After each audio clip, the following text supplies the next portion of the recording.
আসসালামু আলাইকুম। বাসার পাশে আমাদের বাসা ঢোকার প্রবেশ পথে পাশেই রাখা আমার গাছগুলো, যেগুলোর বিষয়ে আপনাদের আগেও বলেছিলাম, খুবই খারাপ অবস্থা। সারাদিন এখানে একটুও রৌদ্র পড়ে না, একদম ভর দুপুরেও রৌদ্র পড়ে না এখানে।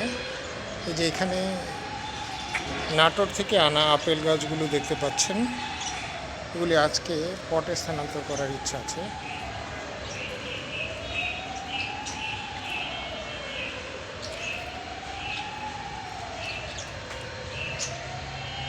আপনাদের বলেছিলাম মুন্সিগঞ্জের আড়িয়াল বিলের মিষ্টি কুমড়ার বীজ আমি রোপণ করেছিলাম টিস্যু পেপারে রেখে, সেগুলো উঠেছে, কিন্তু কম রোদ্রের কারণে গাছগুলো একেবারেই লিকলিকে হয়ে যাচ্ছে এবং পুরাতন বীজ হওয়ার কারণে গাছের যে ধরনের পুষ্টি থাকা দরকার এবং একই সঙ্গে পাতার যে কালার বৃদ্ধি হওয়া দরকার সেটা যথাযথ হচ্ছে না। যদিও যথেষ্ট পরিমাণে যত্ন করা হয়, আর মাটির ত্রুটির কারণে, ভালো মানের মাটি না পাওয়ার কারণে যতই পানি দেওয়া হোক না কেন, এই যে এখানে যে গাছগুলো দেখতে পাচ্ছেন, স্পেশালি খুরমা খেজুর, জাম্বুরা, জাম, তারপর আমরা আপনাদের যে কক্সবাজারের বিখ্যাত জনপ্রিয় ফলের কথা বলেছিলাম, সেই ফল গাছের চারাগুলিও এখন তুলনামূলকভাবে ভালো হয়েছে, সেগুলি দেখতে পাচ্ছেন এখানে। খুব দ্রুতই চেষ্টা করব যে গাছগুলি এখান থেকে স্থানান্তর করে অন্যত্র নিয়ে যেতে। সেটা করা না গেলে, সময় সুযোগ করা না গেলে, কমসে কম এই গাছগুলিকে নতুন পথে এবং নতুন মাটিতে স্থানান্তর করতে হবে। গাছের আকার আকৃতি অনুসারে খুবই দুর্বল অবস্থা হয়ে আছে, পর্যাপ্ত পরিমাণ খাদ্য পায় না। লেবু জাতীয় গাছগুলো খুব একটা, অর্থাৎ জাম্বুরা জাতীয় গাছগুলি খুব একটা সমস্যা হবে না, কিন্তু খুরমা খেজুর, জাম, আম, এগুলির জন্য যে সাইজের বা আকারের পাত্র দরকার, সেই পাত্রগুলো আকারে ছোট হয়ে গেছে, সেটাকে একটু বড় পাত্র অতি দ্রুত স্থানান্তর করতে হবে।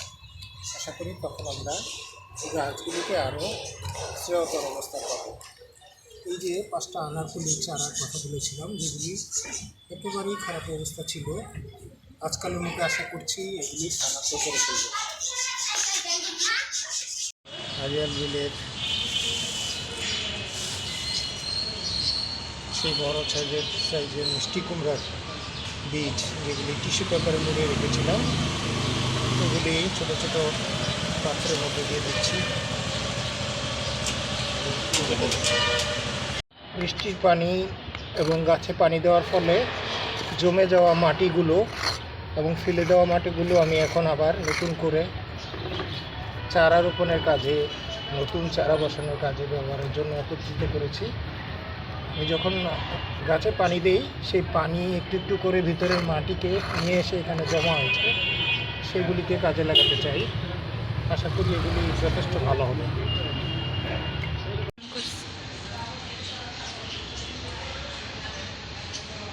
পান আলু, এটা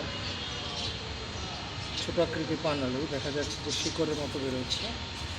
আমি আমার এই কন্টেনারের মধ্যে হলুদ করেছিলাম, গাছটা মরে গিয়েছে। এখন মাটিগুলির কোয়ালিটি খুব একটা ভালো নেই, অধিকাংশই বালি। এগুলিকে আমি আবার নতুন পট করব, বিশেষ করে 3টে আপেলের চারা তার সাথে মিশিয়ে, মাটির সাথে মিশিয়ে তাদের নতুন করে করবো। গাছটা খুব দুর্বল ছিল, দেখতেই পাচ্ছেন, খুব সামান্য পরিমাণ দুর্বল হয়েছে। এটা যদিও যত্ন করে রেখে দিলেও এর থেকে ভবিষ্যতে আবার চারা হবে, তবে সেক্ষেত্রে খুব পরিষ্কার করে আবার মাটিতে ভালো করে ধুয়ে দিতে হবে। আশা করি এগুলি থেকে পরের বছর ভালো ফল পাবো। বিপদের কথা হচ্ছে এখানে একদমই রৌদ্র পাওয়া যায় না, ফলে গাছের সালোক সংশ্লেষণ, পরিপুষ্টির জন্য যে খাদ্য উপাদান তৈরি করতে হবে যে নিজের, সেটা পায় না। এর ফলেই এরকম হয়েছে। তারপরেও ছোটো এই 2টি টুকরো আমি পরের বছরের জন্য রেখে দিলাম। দেখি আর কোনো কিছু আছে কি না এখানে। পুরাতন মাটির সাথে মিশিয়ে আমি আবার নতুন করে 3টা আপেলের চারা জেনেছিলাম সেগুলির মতো রোপণ করে দেব। এখানেও আরেকটা হলুদের গাছ ভেঙে দেখি এর মধ্যে কী পরিমাণ হয়েছে। মাটিগুলো ঢেলে দিচ্ছি। এটার মধ্যে মনে হয় তুলনামূলকভাবে ভালোই হলুদ হয়েছে। আর এই পান আলুটাও রোপণ করে রাখবো, আশা করি এটা থেকে হবে। মাশাআল্লাহ, খারাপ হয়নি। এই গাছটা মোটামুটি একটু বড় হয়েছিল বলে হলুদ পেলাম।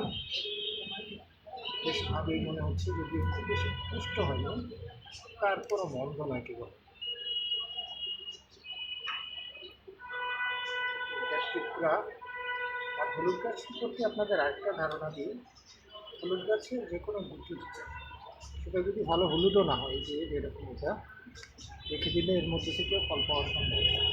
আর আরেকটা বিষয় হচ্ছে, আমরা অনেকেই জানি না যে হলুদ গাছের হলুদ ছাড়াও গোড়ার যে অংশটা থাকে, এই অংশটাকেও যদি আমরা পরিষ্কার করে পরবর্তীতে রোপণ করে দিই, এটা কিন্তু চমৎকার হলুদ হওয়া সম্ভব।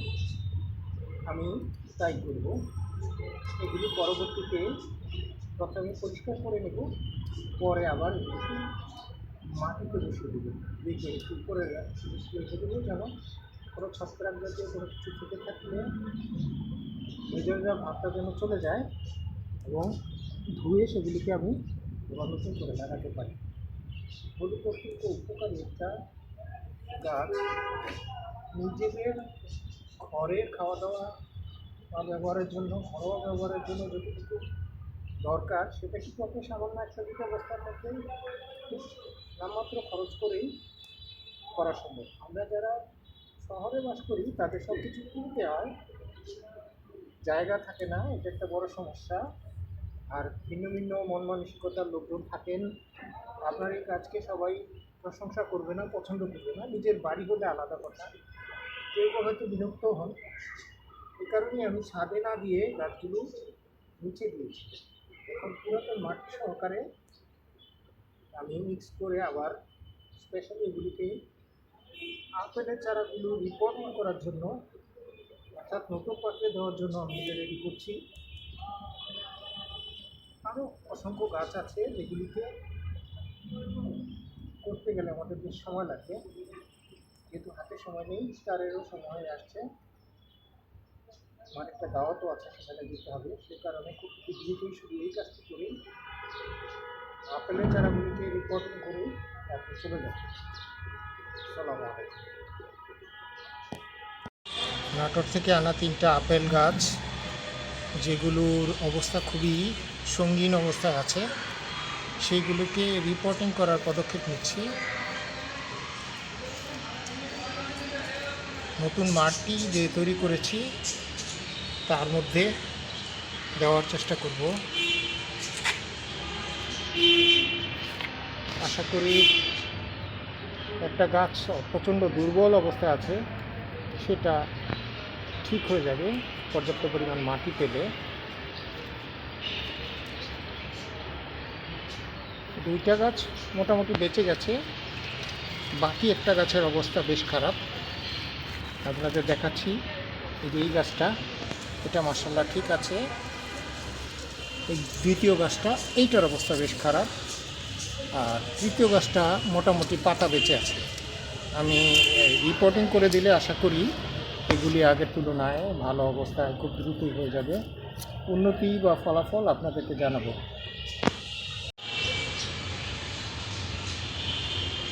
আরেকটা কালো ব্যাগ থেকে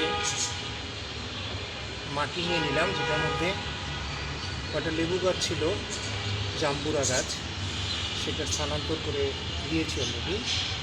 এখন এইটা সহকারে এগুলি পরবর্তীতে রোপণ করবো। আপাতত আপেল গাছগুলোকে রেডি করার দ্রুত পদক্ষেপ নিতে হবে, কেননা আপেল গাছগুলোর অবস্থা খুব একটা ভালো নেই। আমি প্রথমেই শুরু করব যে গাছটা সবচেয়ে বেশি দুর্বল, সেটা দিয়ে। এই যে দেখতে পাচ্ছেন, এটা আমি এটার আগা কেটে দেখলাম কাঁচা আছে কিনা। আছে, খুব বেশি মরে যায়নি, এমবারের মতো এখনও বেঁচে আছে।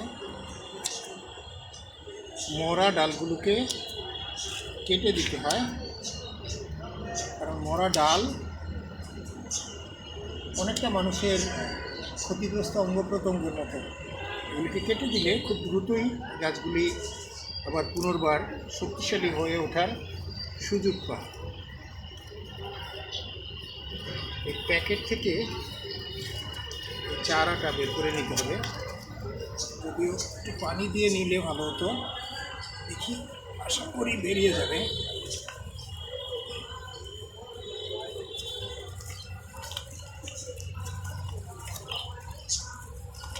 কেটে নিলে সুবিধা হতো একরকম, দেখি যেহেতু গাছটা মরে গেছে অনেকটা, এই কারণে কেটে নেওয়ার একটা আমি পরবর্তীতে কাজে লাগানোর চিন্তা করেছি, যার কারণে লাঠিটা আলগা হয়ে গেলে আরেকটা সমস্যা হবে।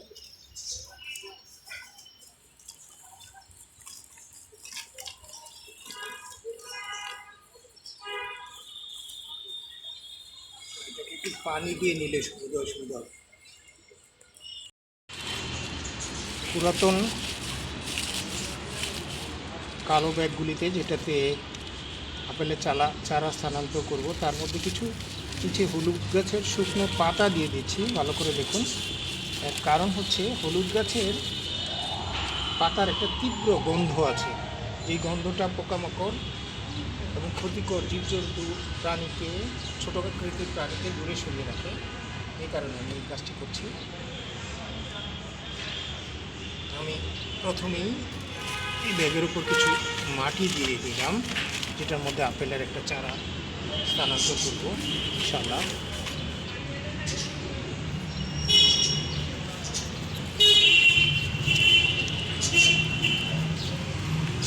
দেখতে পাচ্ছেন একটা চারা, আশা করি এটা খুব সহজেই বের হয়ে যাবে। অত্যন্ত শক্ত মাটি, একটু পানি দিয়ে নিয়েছি যেন সহজেই বের করে নিতে পারি, কারণ আমি চাই ব্যাগটা কাজে লাগুক পরবর্তী অন্য কোনো কাজে। এখানে কয়েকটা বিসমিল্লাহ।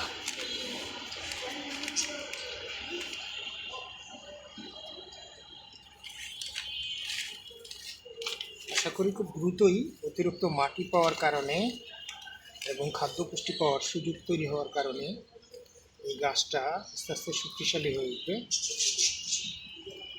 যে কোনো চারা স্থানান্তর করার সময় একটা বিষয় জরুরি আমরা মনে রাখতে হবে, চারাটার গোড়াটা যেন নড়াচড়া না করে, এই জন্য একটা কাঠি দিয়ে বেঁধে দেওয়াটা খুব জরুরি। যদি গাছের আগা একটু বড় হয়, বাতাসে নড়াচড়া করে, তখন গাছটা ক্ষতিগ্রস্ত হয়ে যেতে পারে। একটা বিষয় মনে রাখবেন, সেটা হচ্ছে গাছের গোড়ায় যতটুকু শুরুতে মাটি ছিল, সেই মাটির উপরের লেভেলে কখনোই সেটা উঠানো যাবে না। উঠাতে গেলে গাছের ক্ষতি হওয়ার সম্ভাবনা থাকে। এই যে দেখুন, আমার এখানে যে আমি যেহেতু নতুন মাটি দিয়েছি, আমি আস্তে আস্তে খুব বেশি চাচ্ছি না, কিন্তু চেপে দিচ্ছি পাশে, এবং যেখানে এই গাছের গোড়াটা ছিল সেইখানে কিন্তু আমি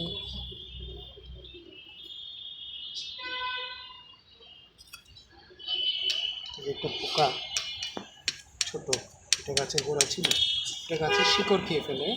এখানে মূলত হলুদ জাতীয় গাছ, হলুদের পাতাটা এটার মধ্যে দিলাম যেন পোকায় ক্ষতি করতে না পারে। এখন বসিয়ে দিব,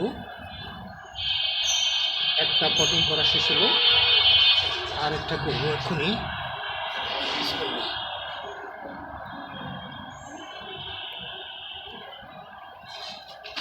আরেকটি ব্যাগ,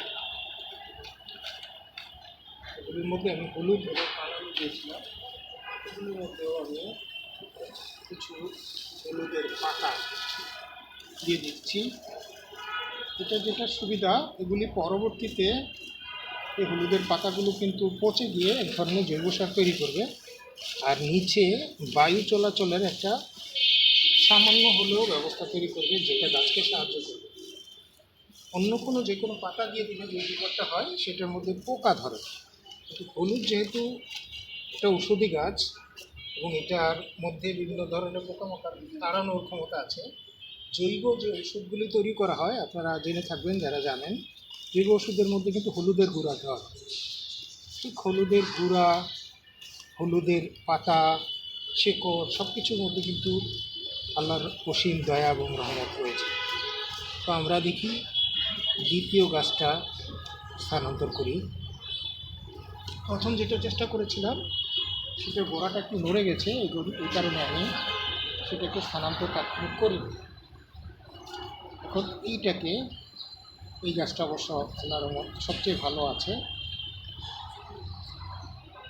দেখেন এটার মধ্যে পাতা আছে একমাত্র এটাতেই, আর বাকিগুলিতে কিছু পাতাও নাই, ওটার মধ্যে সামান্য কিছু পাতা আছে।